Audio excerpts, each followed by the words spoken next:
Welcome to the HIV podcast. Each week we focus on a person, historical event or pop culture moment linked to HIV and explore the story of what actually happened. I'm Sarah. And I'm Jess, and between us we've been working in the field of HIV for 40 years. Our aim is to get as many people as possible HIV educated. Welcome to the HIV podcast. That is a lovely listener, Mark from Brighton, who has sent us in the intro today. Thank you very much, Mark. He's very jovial. I love it. I want all intros to be like that. I heard it and I was like, this is the level of energy I want on the podcast. Yeah, me too. I really like that. Thank you. Yeah, thank you very much, Mark. So, Sarah, this week I have good news or bad news, and I'm going to let you pick which one we do first. Oh. Well, we'll do the bad news and then we'll work up to the good news. Right, okay, you've gone for bad news, Sarah. Now, I don't have all the details of this because obviously we're recording this a day before and I believe all the fully detailing guidance is coming out tomorrow. However, what we do know is around sex education in schools in the UK. So we know that one of the proposals is that sex education won't be for pupils under 9 years old. That's correct, isn't it? But what this revised guidance is also apparently going to go on to restrict, and they're calling them explicit discussions of important topics such as contraception, sexual violence, changing gender identity until children are in year 9. So that's going to be like the third year of secondary school. So that's for most people that obviously aren't in the school system in the UK, that's around age 13. So we're going to have a lot of pupils who aren't getting taught around, you know, possibly abortion, STIs, things like that until they're 13 and up. Now, for me, I actually think I don't agree with that. I think it should be younger. I don't love that this is coming in. Oh, well, no, nor do I. I don't think schools should be restricted in any of those sort of topics. But I've got 2 children in secondary school, and to my knowledge, they've not been taught about any of those subjects.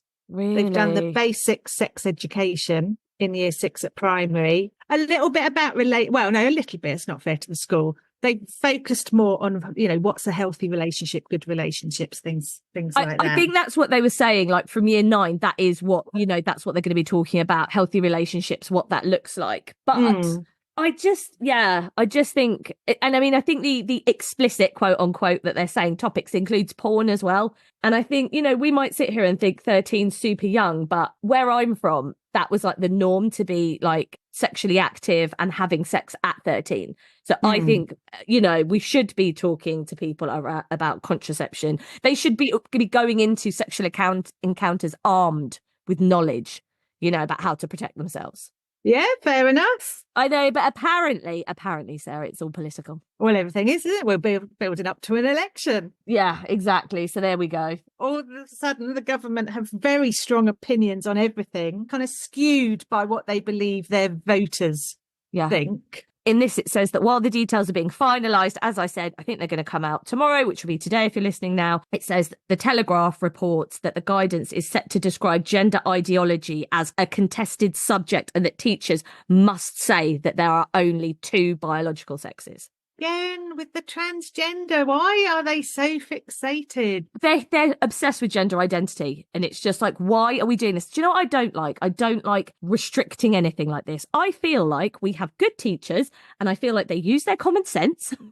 But anyway, I bet you're ready for some good news now. Yes. All right. This also came out today, which will be yesterday if you're listening now. This is great news. So it has been announced that same-sex couples with non-transmissible HIV will now be able to donate eggs or sperm and become parents. So the law change is going to mean that thousands of same-sex couples where one or both of the partners have HIV but an undetectable viral load can have children. So until now, the only allowance for HIV was a man giving sperm to a female partner. And apparently the move is part of some wider work to improve IVF access and ensure equal rights, which is brilliant. And just for anyone, if you wanted some more information about this. So people with HIV can now donate sperm or eggs to family, friends and known recipients, provided that they have a sustained undetectable viral load, they've been receiving antiretroviral treatment for at least 6 months prior to donation, and the known recipient is aware of their HIV diagnosis and consents. And so ministers, this was the bit that got my goat, Sarah. Ministers, I'm just going to just keep talking at you for an hour. Ministers are also scrapping extra screening costs for female same-sex couples undergoing shared motherhood IVF treatment, where one partner provides the egg and then the other one carries the embryo. Currently, these couples, unlike heterosexual couples, have to get screened for syphilis and have genetic tests for things like cystic fibrosis, which can cost more than £1,000. Wow. Isn't that great news? Oh, right. Okay. So organisations behind this campaigning. Yes. National AIDS Trust, British HIV Association, British Association for Sexual Health and HIV, and parliamentarians from the All-Party Parliamentary Group for HIV, AIDS and Sexual Health. Well done them, and thank you very much for Googling that, Sarah, and finding out who did that awesome campaigning work. I know. Oh, amazing work, isn't it? Love it. Very well done, everybody. Excellent. Are we good to start? Have you got any more news? Yes. So just to let everybody know that for the next 2 weeks, we're going to be taking a little break. We don't usually take breaks. It's just because everything's been so busy, and obviously everything that happened with the Arias and our day jobs are insanely busy. And so we're just taking a little 2-week break. The real reason is that Jess is off on holiday next week and I'm off the week after. But how come we couldn't crowbar in an extra couple? Because we just don't have the time to record We anymore. haven't got any time this week to record 3 episodes. Yeah, so this is good your as it thing gets. sounds better. But it's still true. I mean, normally, as people probably know, we record earlier in the week. So for us to literally be recording in the afternoon, this is going to be a bit of a mad rush. So we won't be here for 2 weeks, but then we shall be back. Indeed, we will. We ready to start this week? Actually, this is quite time. Oh, no, actually, it's not timely. When's Wimbledon? July. Oh, we're in May. Yeah, that's not No, timely. It's not timely. But this week we're looking at HIV and tennis. Okay, well, we'll continue with your sports theme, Sarah. The Olympics are ever closer. What's your countdown clock on? Well, that's in July, isn't it? So it's not far off. I am determined to link HIV to as many sports as I can. It's like a personal goal for the year. You should actually try and link it to the actual Olympics. Don't worry, that's in hand. Oh, okay, that's coming. Okay, I shan't jump the gun. I do wonder if it's too late for me to be invited to the Olympics as an honorary guest. You could try and get a media pass for the podcast.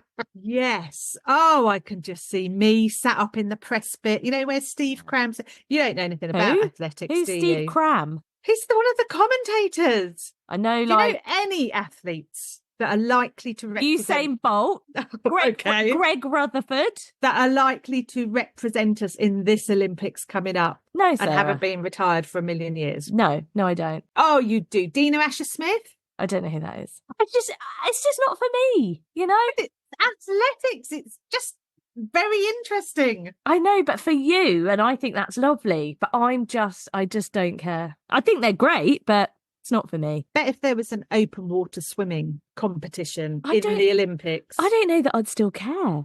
I hate to say that because, like, I don't do it to be. Do you know what I mean? I'm not doing it to like compete. How boring would that be to watch? And swimming is the most unattractive sport ever, as well, isn't it? Well, yeah, I can't disagree with that. It's just awful. The only nice thing about swimming, honestly, is like a proper swimming wetsuit is different to like a regular, say, surfing wetsuit. So it's made of different materials, so it makes you sort of doesn't force your feet up in the air and make you drown. That is the only hot thing because it's like a rubber catsuit. It's quite sexy. It's a bit like bondage gear. But then you stick your big cap on, your big bald cap, and that just ruins it. That ruins it. Nose peg, goggles, looking hideous. Oh, I always admire swimmers because they've got massive body confidence, haven't they? They're stood at the side of a pool in Speedos or a little swimming pool, swinging their arms around, warming up, and you're like, wow, all of them. Just not a care in the world. Oh, do you know what? It's honestly like that at like open water swimming venues or like wild swimming venues. It's so like no one gives a shit. And if everyone changes like outside, you just like put your towel over you and everyone's changing and stuff. And you know if somebody is a bit of like I don't want to say newbie because like that, but if they start staring while everyone's changing, you're like, this person hasn't been here before. Because people are getting naked. I don't go to a locker room. I just put, I've got like a poncho towel, so I put that on and I will take everything off. Sometimes I go to the supermarket afterwards naked. I've got a towel on. What, you go to the supermarket wearing a towel and that's it? It's a are you on about those dry robe things? No. Yeah, I have got a dry robe, but no, I've got like a poncho. So it's like a poncho, but it's a towel. And so I'll be naked under that. And I've been to the supermarket because it's on my way home. Don't do that again. What? Why? Well, because it's like, I mean, it's your life and you do whatever makes you happy. Okay, good. I don't make like a regular thing of it. If it's like a Saturday morning and I've been for like a really early swim and I need to pick some bits up from Tesco, it is literally on my way, but I'm going to drop in there. But don't you worry, like what would happen if you kind of tripped over as you're walking into the supermarket and your towel flies up? I never even think that something like that would happen. Or I don't know, you skid across, because supermarket floors are slippy sometimes. You skid across there and before you know it, that's your dignity gone. And someone will put it on social media because everyone will whip their phones out because they're idiots. What if you had a car accident and then they took you to hospital and then you had Sarah, that wouldn't bother me. They bloody make you wear that front gown anyway that has nothing behind, don't they? So I'm ready to go.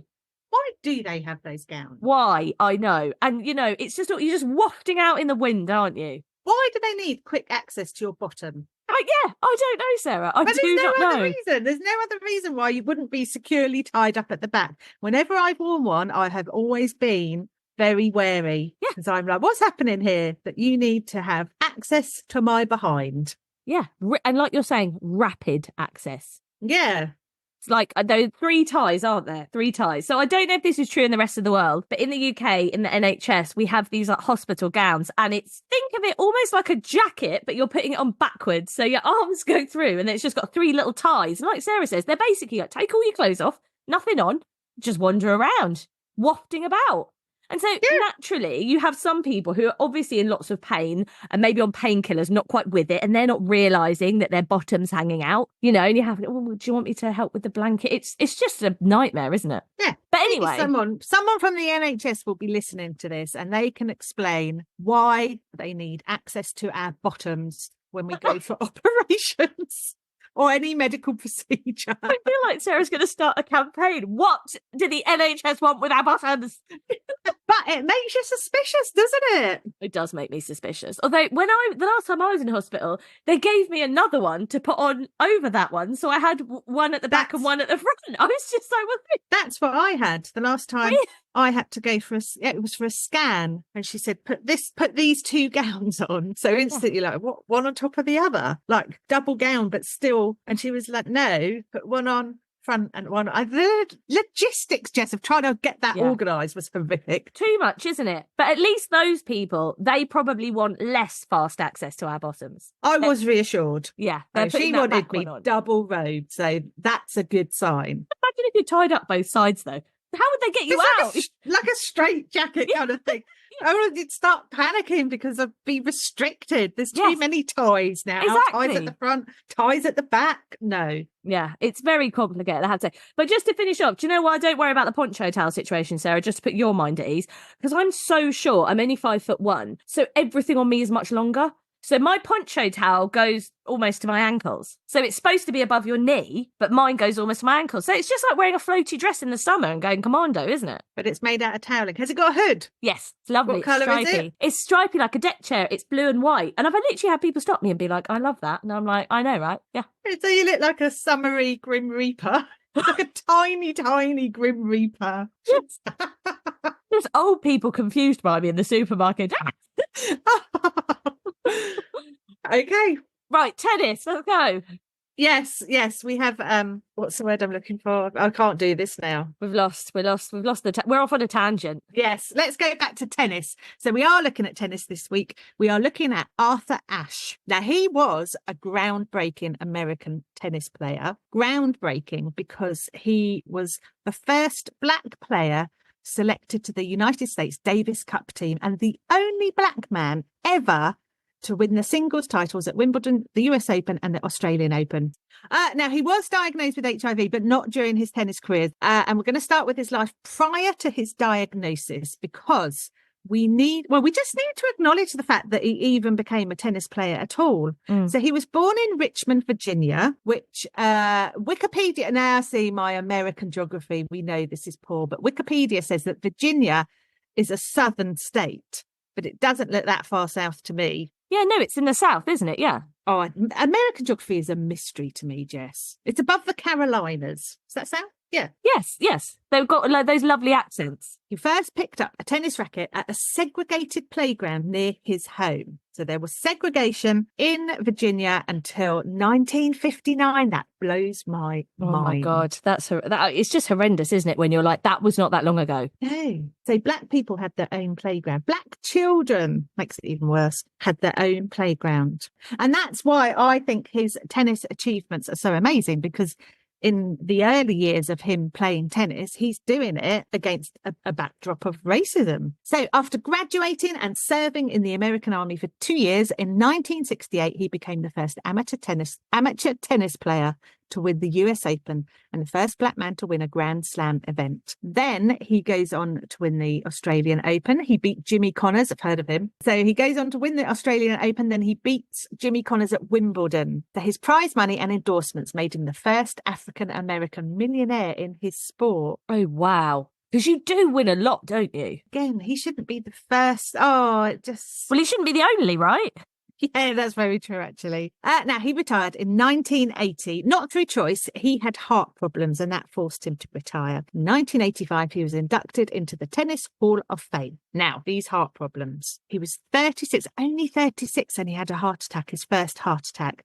So he is a very fit person, obviously, playing tennis. Yeah. That tennis matches can go on for hours, can't they? Oh, God, yeah. It's why I'm not into tennis either. I mean, tennis is okay. Ben watches it. It's why I know some about tennis. It's always waffling on about Nadal and Federer. Oh, the match goes on too long. If you're watching it at Wimbledon, they have to wear white, which I find quite triggering, if I'm honest, with all that grass around. Imagine the grass stains. It's not for me. Right. Anyway, Arthur had his first heart attack at 36. His heart issues were hereditary, and he had a quadruple heart bypass in 1979. Massive operation. Now, he was planning to return to tennis, as you do, after the operation. But then he experienced chest pains whilst out running, and he decided against this. A wise move. He later went on to have a second heart operation in 1983 to correct the previous bypass surgery that he'd had. Once he'd recovered, he became the national campaign chairman for the American Heart Association. It's one of life's high achievers, isn't he? I mean, God, I can't believe he was planning to go back to tennis, though, after that. I know. That is like the belief in your own fitness. You're like, yeah, we're going to be good after this. Here we go. Quadruple bypass. Yeah. And then away we go. But no, wasn't to be. So, I mean, where does HIV come into this? See your little face glazing over. Too much tennis talk. In September 1988, Arthur was hospitalised because he was experiencing paralysis in his right arm. Holding up my right arm for you, Jess. I'm doing visual. Well, you look like you were doing a fake tennis racket sort of Oh. signal at me. So I didn't know if that was related. No, it's this paralysis in this arm. And he had some exploratory brain surgery. Who doesn't? Yes. And they did lots of other tests as well. And they discovered that he had toxoplasmosis, which is a parasitic disease. It's very commonly found in people affected with HIV. Subsequent tests revealed that he was HIV positive. Now, he believes, and his doctors believe too, that he contracted the virus from blood transfusions he received during his second heart surgery. Oh, it would fit, wouldn't it, with that whole time period of their blood scandal? Yes, it absolutely would. So he and his wife decided to keep his illness private for the sake of their daughter. She was only 2 at the time. He then goes on to have a mild heart attack in September 1992. That same year, a friend of his who worked for USA Today heard that he was ill and called him to confirm the story. They've heard the rumours that he's HIV positive. How do these rumours always get out? Don't you always wonder that? Yeah. It's like, who has been talking to the press? Because it's clearly someone close to you, isn't it? Well, it must be. Oh, it must be so unnerving and a complete breach of your privacy, obviously. Yeah, exactly. I hate that. I hate that someone has made an active choice to go, actually, I don't want to share this. But the press are like, well, we're going to do it with or without you. Brilliant. Thanks, guys. Yeah. I mean, Arthur decided to preempt USA Today's plans to publish the story about his illness. And on the 8th of April 1992, he publicly announced that he had contracted HIV. So he took matters into his own hands, said, no, you don't get to have the scoop on this. I'm going to share this with the world. That is good for him. But I feel like how many times, Sarah, have we been over this in stories where people have had to step in? And although I'm glad they get the option to do that, I'm not glad that that's presented itself in any way, because they were making a choice not to. Yeah. He's open. He blamed USA Today for forcing him to go public with the news. No. But he also said, look, I'm relieved that I no longer have to lie about my illness. And after the announcements, hundreds of readers called or wrote letters, that's how far back it is, to USA Today, criticising their choice to run the story about him that forced him to publicise his illness. Good. Well, good. He obviously struck a chord with a lot of people. Oh, he's a bit of a national icon. Yeah, bit of a treasure, national treasure, I reckon. National treasure, yes, I like that. So after he publicly acknowledged that he contracted HIV, he founded the Arthur Ashe Foundation for the Defeat of AIDS. And he started to raise awareness about the virus and advocated teaching sex education and safe sex. And he also fielded questions about his own diagnosis and attempted to clear up the misconception that only homosexual and bisexual men or IV drug users were at risk for contracting HIV, which again was very much of its time, wasn't it? So the first assumption is that if he's contracted HIV, he's got to be gay. In a speech to the United Nations General Assembly, we'll address the United Nations one day, Jess. Do you reckon? Yes, I do. I feel like we might, but will we ever get to the point of what we're going to say? Will we get lost on a tangent en route? That is quite possible. We can raise the hospital gowns issue with them at the same time as maybe they'll have answers. Maybe they'll know, Sarah. I feel this might be a global issue. So anyway, he said in a speech to the United Nations General Assembly on World AIDS Day, December 1st, 1992, he addressed the growing need for AIDS awareness and requested increased research funding, saying, we want to be able to look back and say to all concerned that we did what we had to do when we had to do it, and with all the resources required. Good for him. Absolutely. Using his opportunity wisely. Now, 2 months before his death, he founded the Arthur Ashe Institute for Urban Health. So that's to address issues of inadequate healthcare delivery. And he was named Sports Illustrated Magazine's Sportsman of the Year. And he's not even playing tennis by this point, but they recognise that he is a national treasure. He finished writing his memoir, Days of Grace, less than a week before his death. Oh, wow. So he just finished it? Just finished it. Oh, that's quite, not serendipitous, but do you know what I mean? It's quite poignant, I suppose, is what I'm trying to say. And then on February the 6th, 1993, he dies of complications from AIDS at the age of 49 in New York City. His body was laid in state at the governor's mansion in Richmond, Virginia, where thousands of people lined up to pay their respects to the groundbreaking athlete and social activist. I love him. Yes, I love him too. He did so much. I love hearing about these sort of, especially actually a lot of these sports ones, Sarah. So well done you, because so many of them, they use their celebrity, they use their platform to make real change. They do. And he helped change perceptions about HIV. So there was a professor at Northern Illinois University who looked at this, and he looked at how Arthur Ashe what the impact was of Arthur Ashe's diagnosis and his openness on the American public's perception of HIV. Because, so Arthur, very popular figure, he was also described as squeaky clean. So what that means is that there were no skeletons in his closet, nothing in his past that would ever kind of cast a shadow on him. He was happily married. He had a beautiful daughter. He's an exceptional tennis player. And what that meant was that people couldn't justify his diagnosis because he'd been promiscuous, or because he'd used drugs, or because he was gay. And, attitudes at the time back then were very harsh, very judgmental, as we know. So here in the UK, gay men were being vilified for contracting HIV and told that they deserved it for being gay. So it's very hard to look at Arthur and think, oh, well, he deserved it because of X, Y, or Z. Couldn't do that. And because the public couldn't pin any of those labels on him that are so heavily associated with HIV, he was actually the ideal person to destigmatize the virus. And maybe that's why USA Today received so many letters of complaint around that, because people could really empathise. They could put themselves in his shoes, probably. Yeah, he went a long way to helping people realise that anyone can contract HIV. And that's the difference that he made. He started those conversations or those thoughts with the public about their justification of people contracting HIV.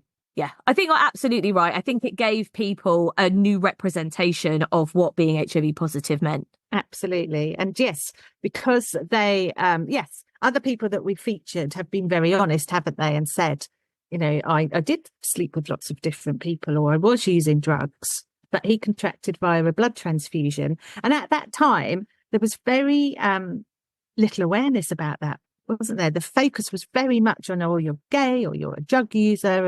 And so this, I think, helped the American public to understand more about HIV and hopefully vilified people a little bit less. You'd hope. But I bet at the time that wasn't actually true. No, as I said it, I was like, just what a waste of your own breath. Yeah. Oh, is that everything we need to know about Arthur Ashe? Yes, he's an absolute legend. Yeah. And that's HIV and tennis completely covered off. Perfect. Loved it. Absolutely loved that one, actually. I have to say, well, I love all of them, Sarah, to be honest. As long as you're telling me a story, I love it. Oh, maybe I could branch out into just general fiction. Other people might not enjoy it as much as me, though. I like your sort of nonsense chatter and, mixed in with good facts. Yes, you're right. It's a very rich and varied conversation we have, isn't it? You're going to say it's a very niche market that would like that. I feel it is. Well, it is, isn't it? It's just us two. We're the only ones that like this. Yeah. No, we have listeners that like it. We have listeners. The Arias liked it, Sarah. Don't make me bring that up again. Oh, no, come on. What's the next awards? The International... Oh, I'm going to be able to say it. The International Women's Podcast Awards. Oh. Yes, and they are being announced next week, the shortlist. So everyone keep your fingers and toes crossed. And especially, do you know what's probably going to send them over the edge and be like, do you know what, everyone, we'd really shortlist the HV podcast, is probably the chat about why the NHS need fast access to our bottoms. If we win, I want that clip played. And everyone's like, I thought it was about HIV. It's just you on a rant. Why do they need rapid access to my bottom? Thanks for listening to the HIV podcast. If you enjoyed our podcast, please like, rate and subscribe wherever you listen to your podcasts. You can now also follow us on Instagram and TikTok at the HIV Podcast for behind the scenes insights and video. The HIV Podcast is produced by Thames Valley Positive Support.